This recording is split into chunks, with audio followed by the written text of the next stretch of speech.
आज त्याचा पूर्ण आढावा नागपूरचे पोलीस आयुक्त, रेंज आयजी, एसपी आणि सर्व वरिष्ठ अधिकारी यांच्या उपस्थितीत मी घेतला। एकूण घटनाक्रम आणि त्यानंतर केलेली कारवाई या सगळ्या गोष्टींच्या संदर्भातला हा आढावा होता। मुळातच काही गोष्टी मी सभागृहात देखील या संदर्भातल्या स्पष्ट केल्या होत्या की एक जी काही औरंगजेबाची कबर सकाळी जाळण्यात आली आणि त्याच्यानंतर काही लोकांनी तक्रार केली, पोलिसांनी तक्रार देखील ती दाखल करून घेतली। मात्र या ठिकाणी कबर जाळत असताना कुराणच्या आयत लिहिलेली चादर जाळली, अशा प्रकारचं एक भ्रम तयार करून काही लोकांनी सोशल मीडियाच्या माध्यमातून एक अपप्रचार केला आणि त्यानंतर मोठ्या प्रमाणात जमाव संध्याकाळी तयार झाला। जमावाने तोडफोड केली, दगडफेक केली, गाड्या फोडल्या, लोकांवर हल्ला केला। पोलिसांनी जवळपास 4-5 तासामध्येच या संपूर्ण दंगलीला आवर घातला। त्याकरता अश्रुधुराच्या नळकांड्या असेल किंवा त्या ठिकाणी इतर प्रकारच्या प्रतिबंधात्मक ज्या गोष्टी करण्याची आवश्यकता होती त्या सर्व गोष्टी या पोलिसांनी केल्या। या घटनेचे जेवढे सीसीटीव्ही फुटेजेस अवेलेबल होते किंवा खाजगी लोकांनी देखील जे काही आपल्या मोबाईलवर चित्रीकरण केलं ते चित्रीकरण असेल, काही पत्रकारांनी चित्रीकरण पोलिसांपर्यंत दिलेलं आहे, अशा सगळ्या चित्रीकरणामध्ये जे दंगेखोर दिसत आहेत त्यांच्यावर अटक करण्याची कारवाई पोलिसांनी सुरू केली आहे। 104 लोक आतापर्यंत आयडेंटिफाय झाले आहेत, ज्यामध्ये 92 लोकांना अटक केली आणि 18 वर्षाच्या खालचे विधी संघर्षित असल्यामुळे त्यांच्यावर ज्या प्रकारची कायद्याने कारवाई करता येते ती कारवाई करण्यात आली आहे। आणि अजूनही हे आयडेंटिफिकेशन चाललेलं आहे। याहीपेक्षा जास्त लोक हे या ठिकाणी अटकेमध्ये घेण्याचा पोलिसांचा मानस आहे। जो व्यक्ती दंगा करताना दिसतोय, दंगेखोरांना मदत करताना दिसतोय, अशा प्रत्येकावर कारवाई ही करण्याची मानसिकता या ठिकाणी पोलीसची आहे। त्या दृष्टीने पोलिसने कारवाई सुरू केलेली आहे आणि यासोबत मोठ्या प्रमाणात सोशल मीडियाचं ट्रॅकिंग करून ज्या लोकांनी ही घटना घडावी किंवा ही घटना ॲग्रिवेट व्हावी म्हणून पोस्ट केलेली आहे त्या सगळ्यांना दंगेखोरांसोबतच सहआरोपी बनवलं जाणार आहे। कारण त्यांनी सोशल मीडियाच्या माध्यमातून हा दंगा भडकवण्याकरता त्या ठिकाणी मदत केलेली आहे, त्यामुळे त्यांच्यावरही कारवाई केली जाणार आहे। जवळपास 68 पोस्ट या आतापर्यंत आयडेंटिफाय होऊन डिलीट झालेल्या आहेत आणि त्यांच्यावर कारवाई झाली आहे। अजून काही पोस्टची माहिती घेणं चाललेलं आहे आणि अशा प्रकारे ज्या लोकांनी भडकवणारा पॉडकास्ट केलं, ज्यांनी चुकीच्या पोस्ट टाकून अफवा पसरवून त्या ठिकाणी लोकांमध्ये एक पॅनिक तयार केलं, अशा सगळ्या लोकांवर मोठ्या प्रमाणात कारवाई होईल। ज्या लोकांचं नुकसान झालेलं आहे, गाड्या फोडणं, काहींच्या पार्शली गाड्या फुटल्या आहेत, त्या सगळ्यांना पालकमंत्र्यांनी स्वतः लक्ष घातलेलं आहे त्या सगळ्यांना नुकसान भरपाई येत्या 3 ते 4 दिवसात दिली जाईल।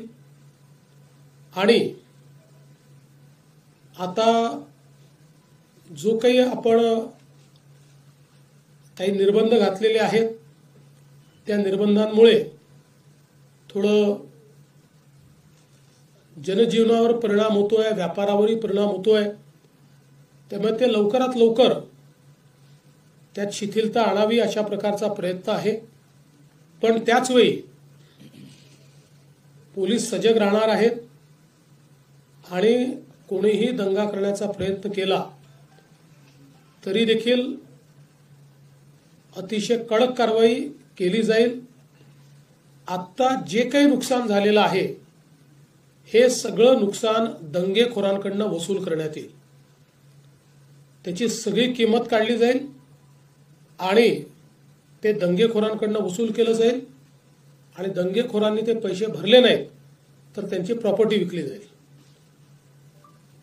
अशा प्रकारे नागपूरमध्ये किंवा महाराष्ट्रात कुठेही या गोष्टी सहन केल्या जाणार नाहीत। नागपूरमध्ये तर एक नागपूरचा शांततेचा इतिहास राहिला आहे।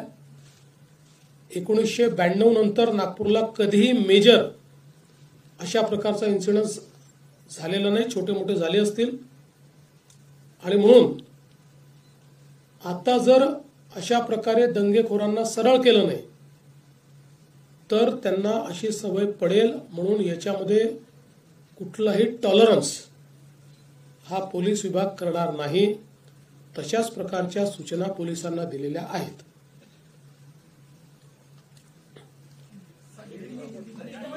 आज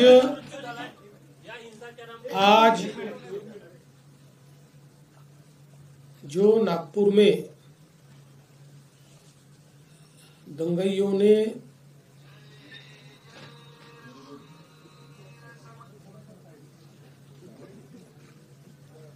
जिस प्रकार से दंगा किया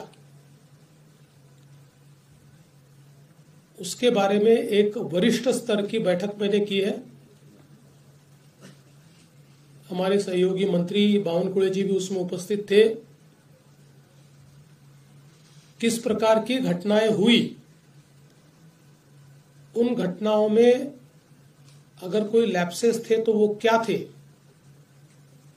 उन घटनाओं को किस प्रकार से रिस्पॉन्ड किया गया और घटनाओं के बाद अभी तक क्या कार्रवाई की गई, इसकी पूरी जानकारी मैंने प्राप्त की है। मेरे अपने कुछ ऑब्जर्वेशंस उस संदर्भ में थे, वो भी मैंने पुलिस आयुक्त और जो वरिष्ठ अधिकारी थे उन सबके सामने रखे हैं। मूल रूप से ये घटना जिस दिन घटी उस दिन सुबह औरंगजेब की एक प्रतीकात्मक कब्र जलाई गई और उसको जलाने के बाद कुछ लोगों ने उसके बारे में कंप्लेंट भी की। पुलिस ने नियम के अनुसार उस कंप्लेंट को एंटरटेन भी किया, लेकिन बाद में कुछ लोगों ने सोशल मीडिया का उपयोग करते हुए पॉडकास्ट और पोस्ट के माध्यम से ये औरंगजेब की प्रतीकात्मक कब्र नहीं जलाई गई तो इस पर दरगाह की चादर लगाई थी और उसमें कुरान की आयतें लिखी हुई थी, उसको जलाया गया। इस प्रकार का एक झूठा प्रचार किया और लोगों की भावनाओं को भड़काने का काम किया। शाम के समय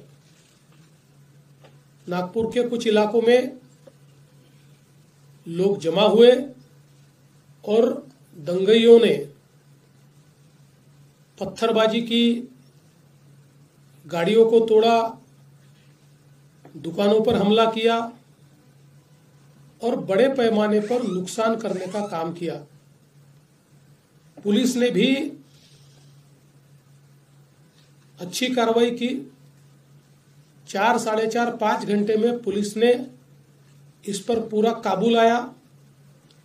उसके लिए आंसू गैस के गोले छोड़ने की बात हो या अलग अलग प्रकार से जो कार्रवाई करनी पड़ती है वो सारी कार्रवाई पुलिस ने की जिसके कारण इसको काबू में लाया गया। इसमें बड़े पैमाने पर पुलिस घायल हुई। पुलिस के हमारे डीसीपी लेवल के 3 लोग और कुल मिलाकर 33 पुलिस के लोग और कुछ सिविलियंस और सारे कुल मिलाकर 40 लोग इस प्रकार से इसमें घायल हुए। उसके बाद पुलिस ने इन इलाकों में कर्फ्यू भी लगाया। अभी उस दिन के बाद इन इलाकों में कोई घटना नहीं घटी है, शांति है। लेकिन जो सीसीटीवी फुटेजेस हमारे पास उपलब्ध थे, अलग अलग लोगों ने वीडियोस दिए थे, उन वीडियोस को भी एनालाइज किया गया। पत्रकारों ने भी पुलिस के पास कुछ वीडियोस दिए, उसको भी एनालाइज करने के बाद जो दंगई है उनकी पहचान कर ली गई है। 104 लोगों को अभी तक पहचान कर पकड़ा गया है, जिसमें 92 लोगों को अरेस्ट किया है। 12-18 साल के अंदर के विधि संघर्षित बालक है, उनको उस कानून के तहत उन पर कार्रवाई की गई है। और जब तक आखिरी दंगई को पकड़ा नहीं जाता, ये कार्रवाई रुकने वाली नहीं है। ये कार्रवाई चलती रहेगी। लगातार एविडेंस आ रहा है, उस एविडेंस के आधार पर ये कार्रवाई यहां पर चल रही है। ये भी तय हुआ है कि ये जितना नुकसान दंगइयों ने किया है, इसका पूरा हिसाब निकाला जाएगा और ये पूरा नुकसान उनसे वसूल किया जाएगा। और अगर वो नुकसान के पैसे नहीं भरते हैं तो उनकी प्रॉपर्टी को बेचकर ये नुकसान भरपाई की जाएगी। किसी भी हालत में इस प्रकार से किसी को दंगा करके दूसरे को नुकसान पहुंचाने की इजाजत नहीं दी जाएगी। जिनकी गाड़ियों का नुकसान हुआ है, सरकार उनको मदद करने वाली है।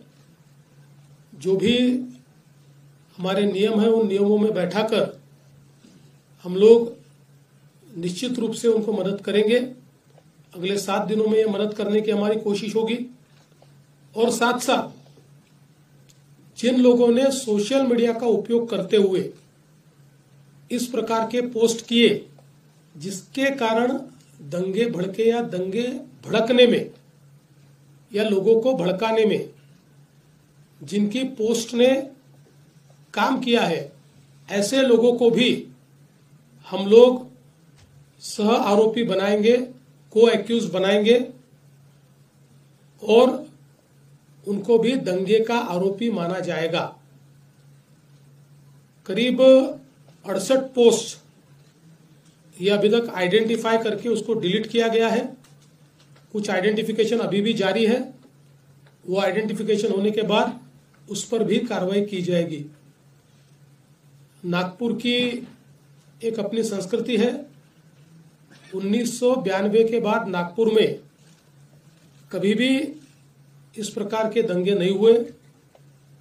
कभी छोटी मोटी घटना हुई होगी, लेकिन इस प्रकार से आगजनी करना, लोगों के गाड़ियों को तोड़ देना, पत्थरबाजी करना, ये किसी भी हालत में सहन नहीं किया जाएगा। और इस पर कड़ी से कड़ी कार्रवाई ये हमने शुरू कर दी है और ये जारी ही रहेगी जब तक हम लोग ये जो दंगे है इनको सबक नहीं सिखा देते। विशेष रूप से जिन्होंने पुलिस पर हमला किया है उनको तो निश्चित रूप से अपनी करतूत का भुगतान करना ही पड़ेगा।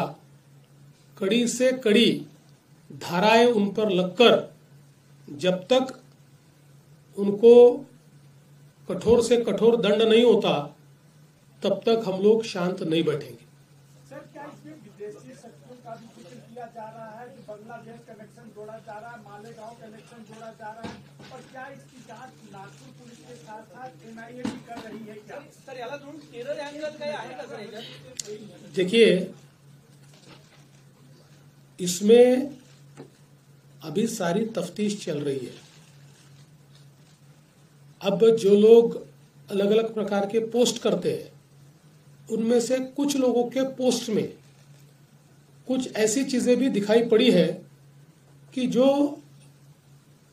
बांग्लादेशी लगती है, पर आज इसमें बांग्लादेशी एंगल है या विदेशी हाथ है, ऐसा कहना इस समय उचित नहीं होगा जब तक उसकी पूरी जांच नहीं हो जाती। इसलिए मुझे लगता है कि अभी जहां तक मालेगांव का सवाल है तो वो तो दिख ही रहा है, क्योंकि जो पार्टियां मालेगांव की इनको मदद कर रही है, इन्होंने वहां पर जो ऑफिस खोला है, जो आरोपी है, तो वो कनेक्शन तो बिल्कुल दिखाई पड़ रहा है।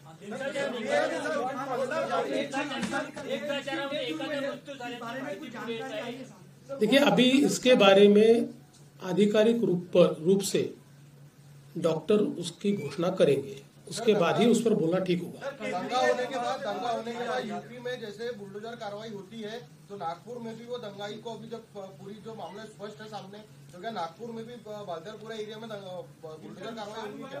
देखिए, महाराष्ट्र में हम लोग अपने तरीके से कार्रवाई करते हैं।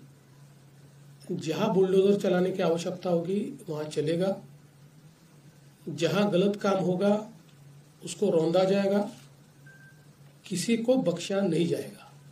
दो दिन पहले कर्फ्यू में शिथिलता लाई गई। सर के बाइट में कहा गया है, सिप्पी सर ने, कि 80 लोगों में से 11 लोग, आपने भी बताया कि विधि संघर्ष बच्चे हैं। तो ये फिलिस्तीनी पैटर्न है। तो हमारा एक लॉ है कि अगर 18 साल से कम बच्चा जो है वो गाड़ी चलाता है, कुछ एक्सीडेंट होता है या पकड़ा जाता है, तो माँ बाप को मतलब उसकी सजा होती है। तो ऐसे में नहीं लगता अगर ये आगे रोकने के लिए ऐसा कुछ कानून बनना चाहिए?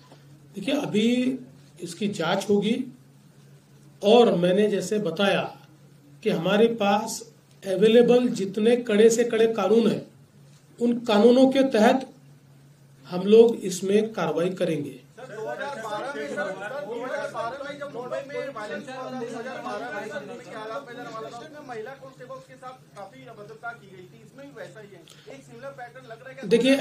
देखिए, महिला कांस्टेबल के साथ अभद्र व्यवहार हुआ, मैंने सीपी साहब को ये पूछा है, ऐसी परिस्थिति नहीं है। हाँ, महिला कांस्टेबल पर पत्थर फेंके गए, उनको आहत करने का प्रयास हुआ है, लेकिन जिस प्रकार से मीडिया में बातें चली है, मैंने उसके बारे में पुलिस कमिश्नर से जानकारी ली और पुलिस कमिश्नर ने स्वयं उसकी जांच की है, और उनका कहना यह है उस प्रकार का अभद्र व्यवहार नहीं हुआ है। हाँ, जरूर, और ये भी गलत ही है कि महिला कांस्टेबल को घेरकर उनके ऊपर पत्थर फेंकना, तो उसके ऊपर वैसी कार्रवाई होगी। पूरा मामला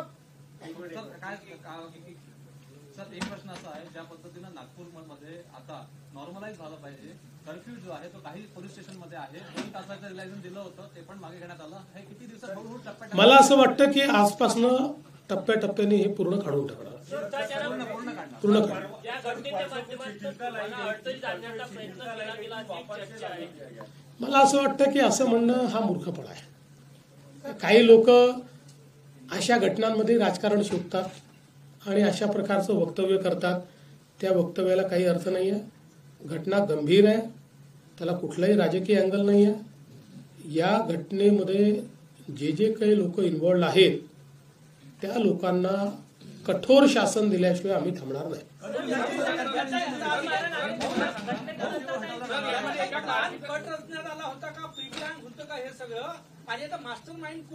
नाही, असं आहे की काही इंडिकेशन जरूर आहेत की काही ठिकाणी प्लॅन झालेला दिसतोय, म्हणजे काही ठिकाणी तयारीत लोक आहेत असंही दिसत आहेत.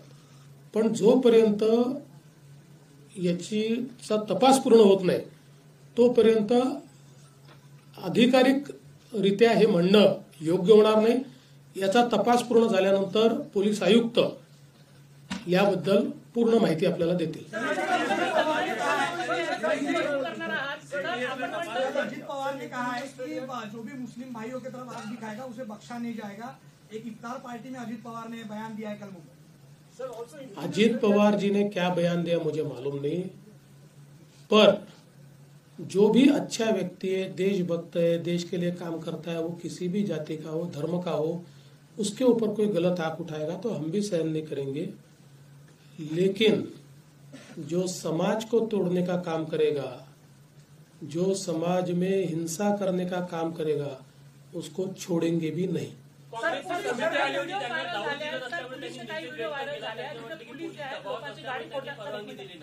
गाड्या फोडताना दिसलाय पोलिसांच्या व्हिडिओमध्ये की पोलिस गाड्या फोडतात. आपण म्हटलं की दंगाईकडून पैसे वसूल करणार आहात, तर जे पोलिसांनी जे गाड्या फोडल्या त्याला काय व्हेरीफाय करून असं आहे की शेवटी जेव्हा अशा प्रकारची धावपळ असते त्यावेळेस पोलीसही दंडा घेऊन मागे पळत असतात, एखादा दंडा कुठे मारतात. याचा अर्थ पोलिसांनी गाड्या तोडल्या वगैरे असं म्हणणं योग्य होणार नाही. मला असं वाटतं की किमान या बाबतीत तरी विनाकारण पोलिसांना टार्गेट करणं अतिशय चुकीचं होईल. पोलिसांनी नीट काम याच्यामध्ये केलंय, पोलिसांनी मार खाल्लेला आहे, त्यामुळे पोलिसांची बाजू आपण घेतली पाहिजे. समिती आली आज, ते राजकारण करता या मुद्द्यावर असं वाटतंय का? काँग्रेसची समिती किती गंभीर आहे याचं एकच उदाहरण मी देतो की ज्याच्यावर अकोला दंग्याचा आरोप आहे, त्या दंग्याचा आरोपी हा त्यांच्या समितीचा सदस्य. म्हणजे आता दंगेखोर हे दंग्याची चौकशी करण्याकरता जर येणार असतील तर ही समिती म्हणजे अक्षरशः लांगुल चालन आहे, पाय चाटणे आहे. मुख्य आरोपी जो आहे त्याचं मालेगावशी कनेक्शन आहे असं म्हटलं जात आहे, काय माहिती आहे? मी सांगितलं मगाशी त्याच्यावर.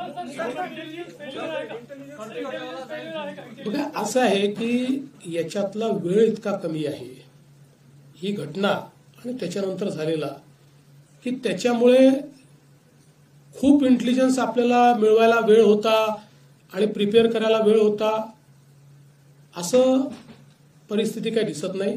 हा असं म्हणू शकतो आपण की अधिक चांगला इंटेलिजन्स मिळवता आला असता, पण फेल्युअर असं नाही म्हणतात.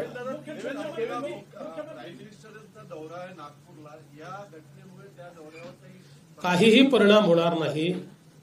आता तुम्ही नागपूरच्या आहात, नागपूर शांत आहे, काही अडचण नाही नागपुरात. आणि जी घटना झाली ती घटना एका भागात झालेली आहे.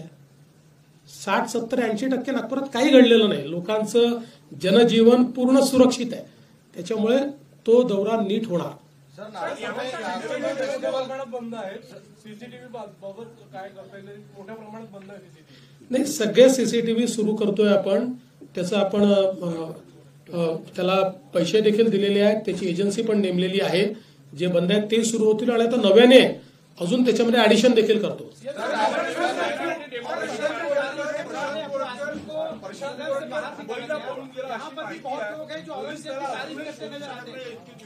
असं आहे,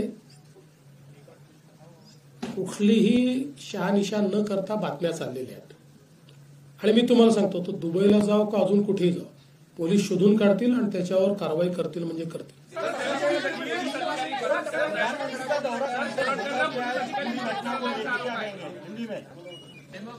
प्रधानमंत्री जी का दौरा जिस प्रकार से तय हुआ है उसी प्रकार से होगा. आप सब लोग जानते हैं नागपुर में शांति है.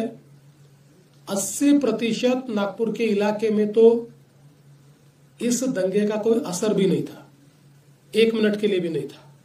ये कुछ एरिया है जिस एरिया में ये एक प्रकार से कॉन्सेंट्रेटेड था और वहां पर भी अभी शांति है. इसलिए कोई प्रधानमंत्री जी के दौरे पर इसका असर नहीं है.